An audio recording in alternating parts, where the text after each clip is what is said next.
Student आज के इस लेक्चर में जो क्वेश्चन मैं आपको कराने जा रहा हूँ ये आपके डेफिनेटली आपके बोर्ड एग्जाम में 8 मार्क्स आपको दिला कर जाएगा। और ये बात मैं ऐसे ही नहीं कह रहा हूँ, मैं आपको विद प्रूफ दिखाता हूँ कि क्यों ये कह रहा हूँ मैं आपको। ये क्वेश्चन 8 मार्क्स का पूछा जाता है। पहले तो आप 2022 का पेपर देखोगे, यहाँ पर इस पेपर में आपका ये क्वेश्चन अगर हम लोग चले, ये पहले क्वेश्चन तो पढ़ लो। इस क्वेश्चन में बोला गया निम्नलिखित हमारे पास ये इस तरीके का इक्वेशन दे रखा होगा, 3 इक्वेशन दे रखे होंगे, इसको आवी विधि से हल कीजिए, इतना बोला गया इस क्वेश्चन में। अब इस क्वेश्चन को देखो कितनी बार आपके बोर्ड एग्जाम में पूछा गया है। ठीक, अब आप यहाँ पर आओगे, सबसे पहले तो ये मैंने आपको दिखाया 2022 का पेपर है, तो यहाँ पर हम लोग बात करेंगे। तो देखो 8 नंबर वाले क्वेश्चन यहाँ से शुरू होते हैं। अब यहाँ पर आप देखोगे तो यही इसी टाइप का ही तो क्वेश्चन दे रखा है, इसमें वो भी बोला गया आवी विधि से निम्नलिखित समीकरण निकाय को हल कीजिए। ये हमारे पास 3 इक्वेशन दे रखे हैं, इसको हमें आवी विधि से हल करना है। 8 मार्क्स का क्वेश्चन पूछा जाता है। तो ये तो बात हो गई हमारे पास 2022 के पेपर के लिए। अभी भी अगर आपको यकीन नहीं हो रहा तो हमारे पास 2023 का भी पेपर पड़ा हुआ है, इसमें भी अगर हम लोग चलेंगे 8 मार्क्स वाले क्वेश्चन की तरफ, तो यहाँ से हम लोग चलते हैं। ये देखिए हमारा रहा 8 मार्क्स का क्वेश्चन, आप देख सकते हैं विद प्रूफ 8 मार्क्स का क्वेश्चन है। इसमें भी यही बोला गया निम्नलिखित समीकरण निकाय को आवी विधि से हल कीजिए। ये हमारे पास दे रखा है, 3 इक्वेशन दे रखे हैं, इसकी मदद से हमें एक आवी बनाना है, इसको आवी विधि से हल करना है। सेम इसी तरीके का क्वेश्चन मैं आपको इस वीडियो में कराने वाला हूँ। बहुत ही ज़्यादा इंपॉर्टेंट क्वेश्चन है, आपके बोर्ड एग्जाम में डेफिनेटली 8 मार्क्स आपको दिला कर जाएगा। अच्छे से पढ़ लेना, इस टाइप के जितने भी क्वेश्चन आएंगे आप इजीली सारे ही क्वेश्चंस को कर पाओगे। ठीक, तो मैंने विद प्रूफ आपको दिखा दिया कि आपके बोर्ड एग्जाम में हर साल पूछा जाता है। आप जाकर के पिछले 5 साल के पेपर उठा करके भी देखोगे तो इस टाइप के क्वेश्चन आपको जरूर देखने को मिलेंगे। ठीक, तो यहाँ से आप देखोगे इस क्वेश्चन को हम लोग करेंगे कैसे। इस क्वेश्चन में हमारे पास सबसे पहले तो 2 तरीके से पूछा जाता है। पहला तो मैंने आपको पेपर में दिखाया जिसमें बोला गया था निम्नलिखित समीकरण निकाय को आवी विधि से हल कीजिए। दूसरा जो मैंने लिख रखा है निम्नलिखित समीकरण निकाय, ये हमारे पास दे रखा है, को आवी विधि से हल कीजिए। ठीक, ये मतलब मिला जुला कर क्वेश्चन आपका वही है जिसको हम लोग करने जा रहे हैं इस लेक्चर में। ठीक, तो यहाँ पर हमारे पास ये इक्वेशन दे रखी है। पहला इक्वेशन दे रखा है 2x - 3y + 5z = 11, 3x + 2y - 4z = -5 दे रखा है, x + y - 2z = -3 दे रखा है। अब इसको हमें आवी विधि से हल करना है। तो सबसे पहले हमें करना क्या होता है इस क्वेश्चन में, मेथड सीख जाना बहुत ही अच्छी तरीके से, क्योंकि ये मैं आपको 101% चांसेस है इसके आने के, और ये पूछा ही पूछा जाएगा, इसमें कोई डाउट नहीं है। ठीक, तो यहाँ पर देखो हमें इस क्वेश्चन को सॉल्व कैसे करना होता है। सबसे पहले आप क्या करोगे, x y z, जहाँ तीनों इक्वेशन में जो आपको x y z दिख रहा है उसके आप गुणांक को लेकर के एक मैट्रिक्स बनाओगे। a बराबर मैंने क्या किया, एक आव्यूह बनाया। इस आव्यूह में आप लिखोगे क्या, कैसे आव्यूह बनाते हैं हम लोग, देखो आपको क्या करना है, तीनों इक्वेशन में x y z के गुणांक को लिखना है। पहले इक्वेशन में आप x के गुणांक को देखोगे तो 2 दे रखा है, मतलब उसके बाद y के गुणांक को देखोगे तो वो -3 दे रखा है। उसके बाद आप z के गुणांक को देखोगे तो आपका क्या दे रखा है, 5 दे रखा है। तो मैंने क्या किया, पहले इक्वेशन से x y z के गुणांक यानी कि उसके कोफिशिएंट को मैंने लिख दिया। उसके बाद हमें क्या करना है, सेम यही काम दूसरे इक्वेशन में भी करना है। तो दूसरे वाली इक्वेशन से हमें क्या करना है, x y z के गुणांक को लिखना है। यहाँ पर आप देखोगे ये 3 है बच्चे, ध्यान रखना। यहाँ पर अगर आप देखोगे x का गुणांक कितना दे रखा है, 3 दे रखा है, तो हमने 3 लिख दिया। अब इधर की बात करेंगे तो y का गुणांक 2 दे रखा है, हमने ये लिख दिया। अब यहाँ आएंगे तो z का गुणांक क्या दे रखा है, -4 दे रखा है। विथ साइन लेते हैं, याद रखना यहाँ तो प्लस था इसलिए हम लोगों ने सिर्फ और सिर्फ 3 और 2 लिख दिया, लेकिन यहाँ पर 4 है और ये माइनस के साथ लगा है, तो इसका हम गुणांक लेंगे जो हम लोग वो लेंगे -4। अब उसी तरीके से तीसरे इक्वेशन में भी x y z का गुणांक लेना है। अब यहाँ पर x का गुणांक कुछ नहीं है तो 1 होगा। ठीक, y का गुणांक कुछ नहीं है तो ये भी 1 होगा, z का गुणांक 2 है लेकिन माइनस लगा तो माइनस का 2 होगा।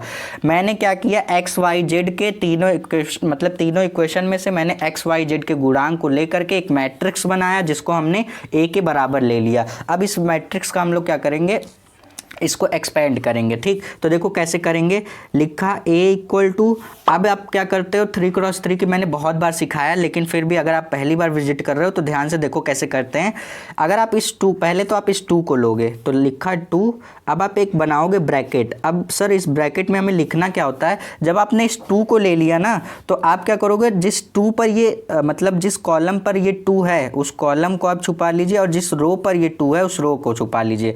पहली कॉलम पर पर 2 है, इसको छुपा लिया, पहली रो पर 2 है, इसको छुपा लिया। अब ये 4 डिजिट आपके बच रहे हैं, इसको आपने क्रॉस मल्टीप्लाई कर दिया। -2 का 2 से करने पर -4 आ जाएगा, और हम माइनस करते हैं, उसके बाद 1 का -4 से करने पर -4 आएगा, और हमने माइनस कर भी मतलब माइनस करते भी हैं और -4 आ भी रहा है, तो माइनस माइनस प्लस का 4 हो जाएगा हमारे पास। और याद रखिएगा ये हमारे पास प्लस होता है, ये माइनस होता है और ये प्लस होता है। हमेशा बीच वाला क्या होता है, माइनस होता है, बाकी दोनों प्लस होते हैं। अब सर यहाँ पर हमें क्या लिखना है, अब यहाँ पर हमें लिखना तो चाहिए था माइनस, लेकिन ये हमारे पास ये होता है, बीच वाला होता है माइनस, और ये माइनस मिलके आपके हो जाएंगे प्लस, तो लिखा हमने 3। देखो अभी मैं आपको बता रहा हूँ, अभी भी आपके पास चांस है, अभी भी आपके पास समय है। ये चैप्टर नहीं पढ़े हो तो जा करके पढ़ सकते हो, मैंने पूरा पढ़ा रखा है। आप दोनों ही चैप्टर पढ़ सकते हो, चैप्टर नंबर 3 और चैप्टर नंबर 4, आपको लिंक डिस्क्रिप्शन में दे दूंगा, आप वहाँ से जा करके पढ़ सकते हो। ठीक, तो हमने क्या किया, यहाँ से हमने माइनस, देखो ये माइनस माइनस प्लस हो गया, तो हमने इसको प्लस लिख दिया। अब जब इस 3 को लिया हमने, तो अब इस ब्रैकेट में हम क्या लिखेंगे, 3 जिस कॉलम पे है उस कॉलम को छुपाया, और जिस रो पर है उस रो को, यानी कि इसको कॉलम को और इस रो को छुपाएंगे। यहाँ के 2 डिजिट और यहाँ के 2 डिजिट, इसका आपस में क्रॉस मल्टीप्लाई, जैसे -2 का हमने 3 से किया, माइनस का 6 हो जाएगा। माइनस करते हैं, 1 का -4 से करने पर हमारे पास क्या आएगा, -4, तो -4 आएगा, और माइनस हम करते भी हैं तो यहाँ से हमारे पास प्लस का 4 आ जाएगा। अब सर यहाँ पर हम लोग लिखेंगे प्लस का 5, जैसा कि मैंने आपको बताया बीच का माइनस होता है, लेकिन माइनस दे भी रखा था, इसलिए हम लोगों ने क्या लिख दिया, प्लस लिख दिया, अदरवाइज हम लोग बीच वाले को माइनस ही लिखते हैं। ठीक, अब यहाँ से हमने जब 5 को लिया, तो 5 जिस कॉलम पर है उस कॉलम को आप छुपा लीजिए, और जिस रो में है उस रो को छुपा लीजिए।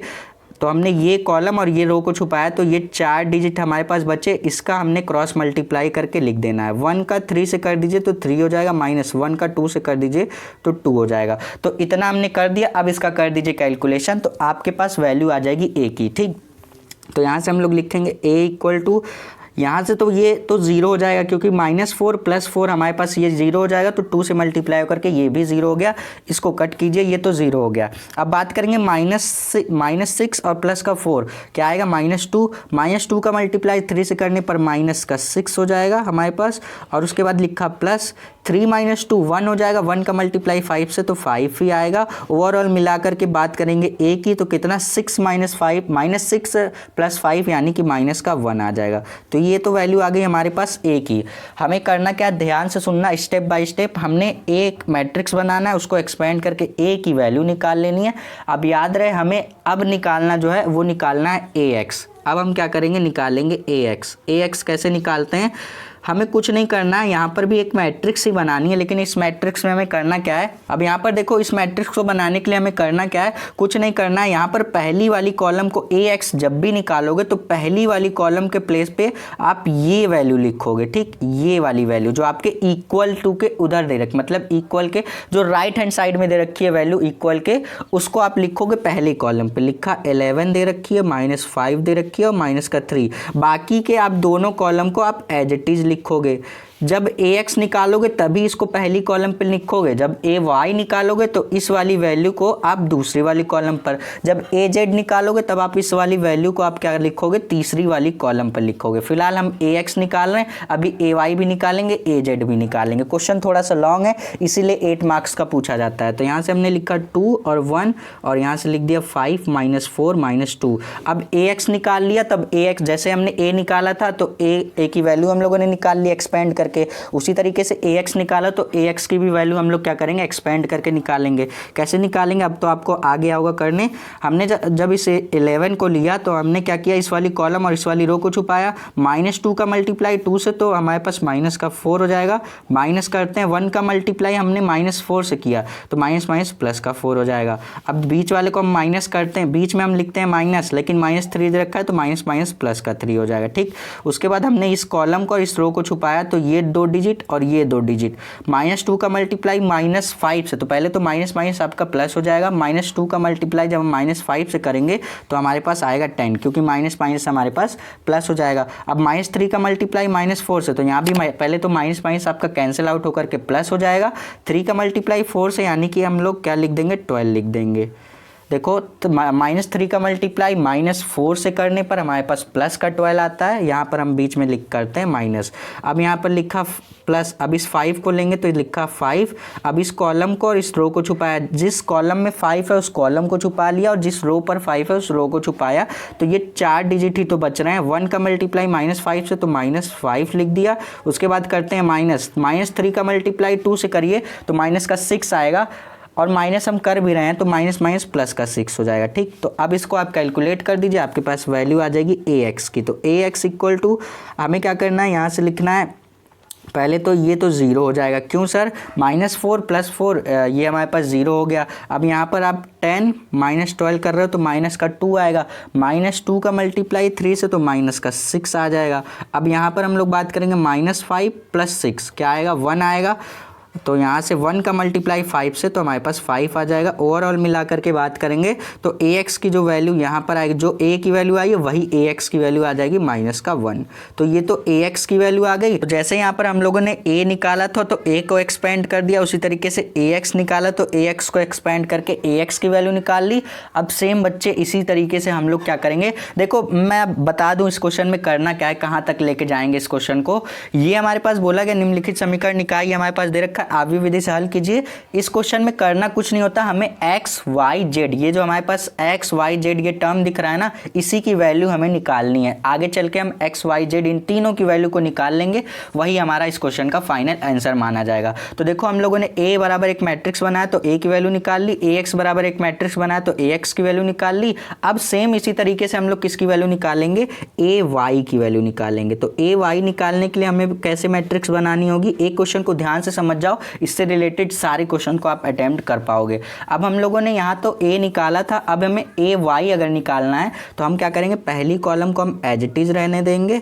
जैसे ax निकाला था तो पहली कॉलम पे हमने इस वाली वैल्यू को पुट कर दिया था। अब जब ay निकालेंगे तो इस वाली वैल्यू को हम लोग दूसरे कॉलम पर लेकर आएंगे। ठीक है, तो इसको हम लोग क्या करेंगे, पहली वाली कॉलम को हम एज इट इज लिखा, देखो a बराबर जो दे रखा था मैट्रिक्स हमने बनाई थी, तो पहली कॉलम को हमने सेम लिख दिया। अब दूसरी वाली कॉलम के प्लेस पे हम ये जो हमारे पास इक्वल में वैल्यू दे रखी है इसको लिखेंगे। तो हमारे पास दे रखी है 11 और दे रखी है -5 और -3। इस वैल्यू को हम लोगों ने ax में पहली कॉलम पर रखा था, ay में उसी वैल्यू को हम लोग दूसरे कॉलम पर रखेंगे, बाकी सब ऐसे ही लिख देंगे 5 -4 और माइनस का 2। जब az निकालेंगे तो इस वाली वैल्यू को जो ये हम लोगों ने दूसरे कॉलम पे लिखा है az निकालेंगे तो हम क्या करेंगे, उसको तीसरी कॉलम पर लिख देंगे। अब हमने ay निकाला तो ay को एक्सपेंड करके ay की भी वैल्यू निकाल लेते हैं। कैसे निकलेगा सर, जब 2 को लेंगे आप तो लिखा 2। अब हम क्या करेंगे, इस कॉलम और इस रो को छुपाएंगे, -2 का मल्टीप्लाई -5 से तो हमारे पास 10 आ जाएगा। अब स्पीड में करते हैं क्योंकि अब हम एक्सपर्ट हो चुके हैं। -2 का मल्टीप्लाई -4 से तो 12 आ जाएगा, प्लस का तो लिखा 12। अब बीच वाले को क्या लिखते हैं, देखो यहाँ पे प्लस, यहाँ पे माइनस, यहाँ पे प्लस, अब माइनस लिखा 11। अब यहाँ से हम लोग क्या करेंगे, इस कॉलम और इस रो को छुपाएंगे, -2 का मल्टीप्लाई 3 से तो माइनस का 6, और यहाँ से हम लोग करते हैं -1 का मल्टीप्लाई -4 से तो हमारे पास माइनस का 4 आएगा, और माइनस करते भी हैं तो माइनस माइनस प्लस का 4 हो जाएगा। अब लिखा 5, जब लिखेंगे 5 तो इस वाली कॉलम और इस वाली रो को छुपाएंगे, -3 का मल्टीप्लाई 3 से तो माइनस का 9 हो जाएगा हमारे पास, और 1 का मल्टीप्लाई माइनस करते हैं हम लोग, और 1 का -5 से करने पर -5 आएगा, तो माइनस माइनस प्लस का 5 आ जाएगा, ये हो जाएगा। अब इसकी वैल्यू निकालते हैं तो ay की जो वैल्यू आएगी, तो यहाँ से हमारे पास देखो 10 - 12 का मतलब -2 का मल्टीप्लाई 2 से तो माइनस का 4 आ जाएगा। देखो ओवरऑल मिला करके इतने कैलकुलेशन करने की जरूरत नहीं है, ओवरऑल मिला करके जो हमारे पास वैल्यू जो आएगी ay की वैल्यू आ जाएगी -2। अब आप इतना तो कर ही सकते हो ना, नहीं करने आ रहा है तो कैलकुलेटर भी यूज़ कर सकते हो, ठीक है, कोई दिक्कत नहीं है। वरना देखो एग्जाम में तो नहीं मिलेगा, बट मैं यहाँ पर कह रहा हूँ अगर आप घर पे पढ़ रहे हो, स्टडी कर रहे हो तो आप कैलकुलेटर से देख सकते हो अगर आपको डाउट है। अब हम लोग बात करेंगे ay तो हम लोगों ने निकाल लिया, ax हम लोगों ने निकाल लिया, अब az निकालने जाएंगे। ठीक, तो az के लिए सबसे पहले तो ax जैसे निकाला, ay जैसे निकाला, अब az के लिए हम लोग az वाली मैट्रिक्स बनाते हैं। तो az के लिए हम लोग क्या करेंगे, ये जो हमारे पास a वाली वैल्यू दे रखी, पहली कॉलम दूसरी कॉलम को सेम लिखेंगे, तीसरी कॉलम के प्लेस पे इस वैल्यू को ले जा करके पुट कर देंगे। ठीक, तो पहली कॉलम दूसरी कॉलम को लिखते हैं, पहली कॉलम में 2 3 1 दूसरी कॉलम में -3 और हमारे पास है 2 और 1। अब तीसरी कॉलम के प्लेस पे हम लोग क्या करेंगे, यही वाली वैल्यू को ले जा करके पुट करेंगे, ये जो हमारे पास दे रखी है। तो यहाँ पे हम लोग वैल्यू लिखते हैं 11 दे रखी है, -5 दे रखी है और -3। अब ये तो आ गई AZ वाली मैट्रिक्स। अब AZ की वैल्यू निकालते हैं। तो AZ इक्वल टू वैल्यू निकालेंगे तो इसको देखो लिखेंगे 2। अब थोड़ा स्पीड में करते हैं, ठीक। आएगा -6 + 5। अब उसके बाद यहाँ से लिखेंगे 3। अभी देखो स्पीड में नहीं करूँगा ना तो बहुत ज़्यादा वीडियो खिंच जाएगी, ठीक। -9 और +5 आ जाएगा। अब इतना कैलकुलेशन आप करना सीख जाओगे। जब 11 का करेंगे तो ये हमारे पास छुपेगा तो 3 आ जाएगा। 3 -1 का 2 से करने पर 2 आ जाएगा। तो यहाँ से AZ की जब वैल्यू निकालेंगे तो इसको सॉल्व कर लेना। इसको सॉल्व करने के बाद जो वैल्यू आएगी वो आएगी -3। कैसे सॉल्व करेंगे सर, बच्चों वाला खेल है बिल्कुल। यहाँ पे -6 और यहाँ से 5 क्या करेंगे, -1 आ जाएगा। -1 का 2 से करने पर -2 हो जाएगा। इतना सा कैलकुलेशन है। अब देखो हम लोगों ने क्या निकाल लिया, AX निकाल लिया, AY निकाल लिया, AZ निकाल लिया। हमें निकालनी है X Y Z की वैल्यू। तो हमारे पास फॉर्मूला होता है X इक्वल टू, X के लिए फॉर्मूला होता है AX बाई X होता है हमारे पास, comma Y equal to formula होता है AY upon Y, comma Z equal to formula होता है AZ अपॉन, ऐसे लिखेंगे AZ अपॉन A। यहाँ पर स्टूडेंट ध्यान रखना कि A रहेगा, ये Z नहीं, यहाँ पर Y नहीं रहेगा और यहाँ पर X नहीं रहेगा। तो यहाँ पर जो X के लिए फॉर्मूला बनता है वो AX अपॉन A बनता है, AY के लिए AY अपॉन A बनता है और AZ के लिए AZ अपॉन A बनता है। अब हमारे पास सारी वैल्यू, हमें X Y Z की वैल्यू निकाल सकते हैं हम। AX की वैल्यू हम लोगों ने अभी अभी निकाली। AX की वैल्यू हम लोगों ने कितनी निकाली, -1 निकाली। और A की वैल्यू हम लोगों ने -1 निकाली। तो हम लोग क्या करेंगे, AX की वैल्यू लिखेंगे, वो भी -1 निकाली और A की वैल्यू वो भी -1 निकाली। अब Y की बात करेंगे, AY हम लोगों ने कितना निकाला, AY हम लोगों ने -2 निकाला। और अगर हम लोग A की बात करेंगे तो A सबके लिए सेम रहेगा, A -1 ही आया तो सबके लिए -1 ही रहेगा। तो AY की वैल्यू हम लोगों ने -2 निकाली, तो -2 अपॉन A की वैल्यू -1 सब में रहेगी, comma Z equal to AZ की वैल्यू हम लोगों ने -3 निकाली तो -3 और A की वैल्यू सबके लिए क्या रहेगी, सेम रहेगी। -1 आई है तो -1 ही रहेगी। अब इस माइनस से इस माइनस को कैंसिल, इस माइनस से इस माइनस को कैंसिल और इससे इसको कैंसिल करेंगे तो A 1/1 का मतलब 1, X की वैल्यू 1 आ गई। Y इक्वल टू 2/1 का मतलब 2 आ गया और Z इक्वल टू 3/1 का मतलब 3 आ गया। तो हम लोग देखेंगे यहाँ से X Y Z की वैल्यू क्या आ गई कि 3 वैल्यू हमारे पास मिल गई हमें X Y Z की, जो कि आई है 1 2 3। तो ये हो जाएगा हमारे इस क्वेश्चन का फाइनल आंसर। देखो आपको समझाने में ये समय गया, आप अगर आप इसको सीरियसली करना चाहोगे ना तो आप इसको 5 मिनट में ही समझा सकते हो, क्योंकि ये बहुत ही ज़्यादा ईजी क्वेश्चन होता है, ठीक। तो 8 मार्क्स का पूछा जाता है। मैंने आपको विद प्रूफ दिखा भी दिया कि कैसे आपके 8 मार्क्स के पूछे जाते हैं क्वेश्चन। 2023 में भी पूछा है, 22 में भी पूछा है और भी पेपर उठा करके देखोगे तो उसमें भी पूछा गया है, ठीक। तो इसी तरीके से इस क्वेश्चन को जरूर तैयार कर लेना। अब अगर आप अच्छा रिस्पॉन्स करोगे, ज़्यादा मैक्सिमम बच्चे कमेंट करेंगे तो 1-2 मतलब क्वेश्चन 3-4 क्वेश्चन मैं और करा दूंगा नेक्स्ट वीडियो में, लेकिन कवर करेंगे। इस वीडियो में मैंने आपको डिटेल में समझा दिया। आई होप कि आपको समझ में आ गया होगा। अगर आपको समझ में आ गया तो इस वीडियो को लाइक कर दीजिएगा। चलेंगे, मिलेंगे नेक्स्ट वीडियो में, तब तक के लिए पढ़ते रहिए। All the best.